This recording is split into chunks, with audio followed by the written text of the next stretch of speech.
പ്രിയമുള്ളവരെ നമസ്കാരം. ഞാൻ സാബു പരുത്തിക്കുഴി. കഴിഞ്ഞയാഴ്ച കൈമനത്തെ നടുക്കിയ ആ അപകടം നടന്ന കൃത്യസ്ഥലത്താണ് ഞാനിപ്പോൾ നിൽക്കുന്നത്. പുലർച്ചെ 2:30 നടന്ന ആ ദുരന്തം ഇന്നും ഈ വഴിയോരങ്ങളിൽ ഭീതിയായി അവശേഷിക്കുന്നു. തിരുവനന്തപുരം കരമന കൈമനം റോഡിൽ കഴിഞ്ഞ ദിവസം പുലർച്ചെ നടന്ന കാർ അപകടത്തിൻ്റെ ഞെട്ടിപ്പിക്കുന്ന പിന്നാമ്പുറം പുറത്തുവരികയാണ്. ഭാഗ്യം കൊണ്ട് മാത്രം 2 ജീവനുകൾ തിരിച്ചു കിട്ടിയ ഈ സംഭവത്തിനു പിന്നിൽ അമ്പരപ്പിക്കുന്ന ചില കാര്യങ്ങളുണ്ട്.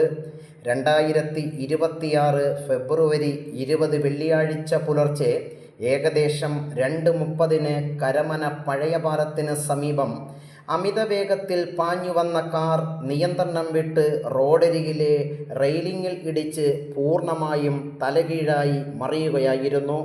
വണ്ടി തകർന്ന് തരിപ്പണമായെങ്കിലും ഉള്ളിലുണ്ടായിരുന്ന 2 കൗമാരക്കാരും അത്ഭുതകരമായി നിസ്സാര പരിക്കുകളോടെയാണ് പുറത്തിറങ്ങിയത്.